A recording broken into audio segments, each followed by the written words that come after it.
Of the past 3,400 years, humans have been entirely at peace for only 268 of them, or just 8% of recorded history. Wars between ideologies, religion, government, and countries have been fought by men and women who believed their cause worth dying for. But strife does not limit itself to the battlefield. It appears on a smaller scale in our everyday lives as clashes with family, neighbors, or even strangers. Is humanity simply predisposed to war and conflict?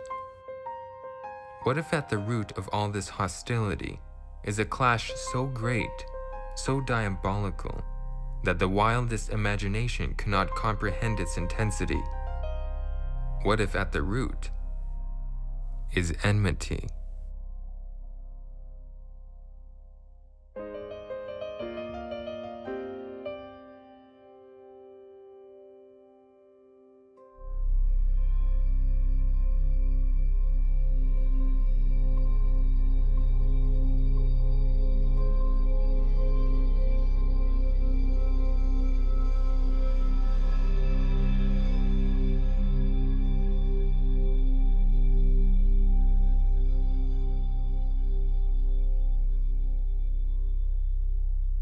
What many people fail to realize is there's a battle going on in this world. Not between the nations and the governments, but between good and evil. Enmity, brewing in one person's heart, led to a cataclysmic war that has raged for thousands of years. The battlefield was heaven.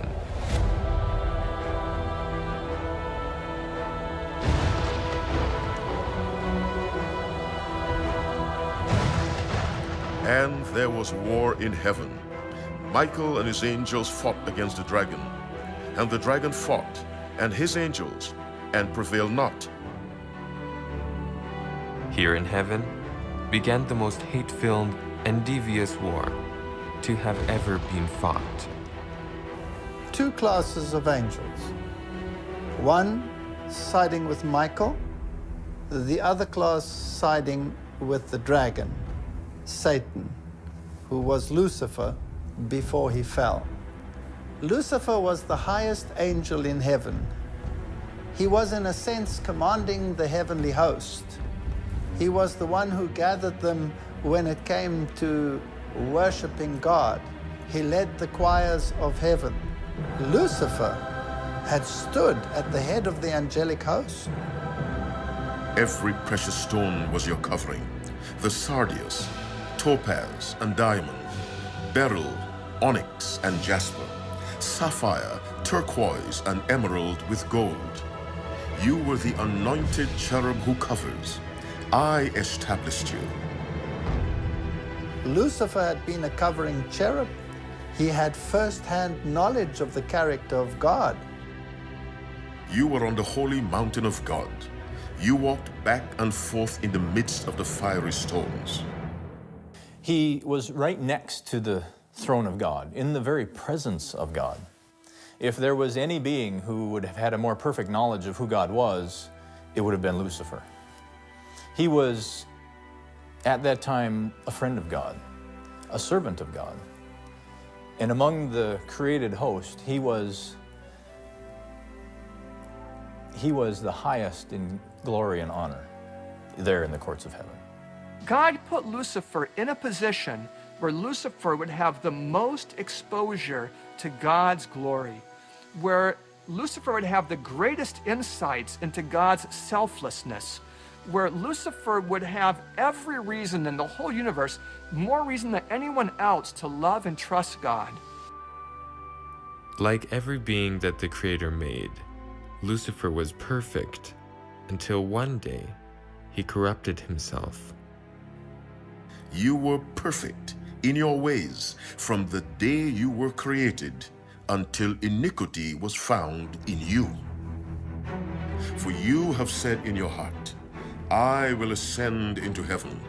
I will exalt my throne above the stars of God. I will also sit on the mount of the congregation on the farthest sides of the north. I will ascend above the heights of the clouds.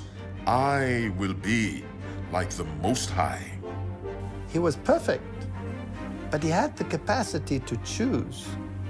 And if he had the capacity to choose, it means he could exercise that choice. And once he exercised that choice to rebel, that is when iniquity was found in him. Now, I want us to be clear that the Bible does not teach that God was responsible for sin, in no way. The Bible is very clear that the entrance of sin came through the fact that it was found in Lucifer.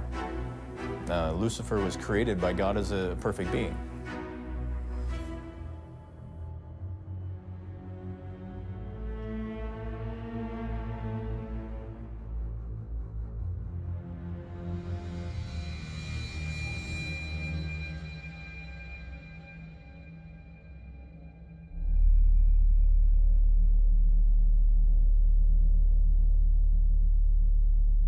Lucifer was not satisfied to be next to the throne. He wanted to sit on the throne. He wanted to be God. And so he rebelled against the government of God by instigating a revolt.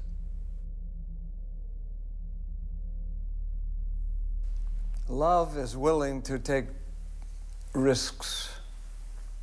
You see, when God created his beings in the beginning, he gave them the power of choice. And when you do that, you run the risk that some of his creatures may choose to go contrary to his wishes. Lucifer's lust for absolute power demanded a cunning previously unseen in heaven. The government of heaven had been established forever. The authority and justice of God was unrivaled and undisputed. How could Lucifer sway the angels to have sympathy with him? Lucifer tried to get them to disobey God. From his high position, he began to implant doubt into the minds of the heavenly citizens. What began as simple questions quickly escalated to propaganda. Skillfully, Lucifer brought in controversy against God's government, authority, and law.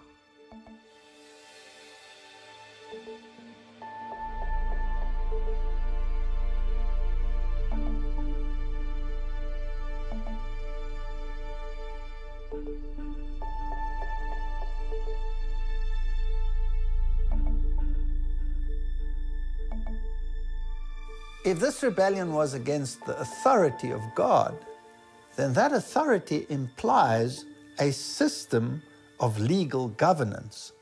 There must have been laws, regulations, which formed the foundation of the government of God. Lucifer's rebellion has always focused on attacking the law of God. God's government is one of order and harmony. Like any government, it has a law, a set of protective boundaries for both its citizens and the kingdom's welfare. It is the law that guarantees peace and happiness, and any departure from it endangers the harmony of the entire universe. Now, the law of God as we know it today had not yet been codified because that law pertains particularly to the human race.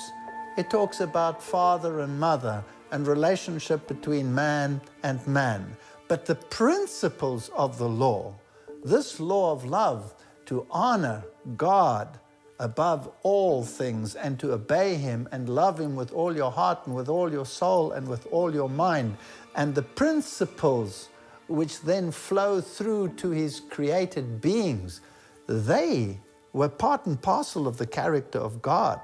Perhaps not codified in the present form, but present nevertheless. When Lucifer rebelled, he rebelled against this very law, calling it restrictive. Lucifer thought he was too exalted to be treated like a created being. Thine heart was lifted up because of thy beauty. Thou hast corrupted thy wisdom by reason of thy brightness. Wasn't he holy, and wasn't he good in his being, good enough not to require regulations and rules which governed the government of God? The Bible says that Lucifer's lust for power and position, his pride over his own beauty, and his lies and accusations about God, all this was sin. Sin is the act of breaking God's eternal law. Sin is actually a war against the law of God, which is against God himself. And you know, when we sin against the law of God, when we sin against God, we break God's heart.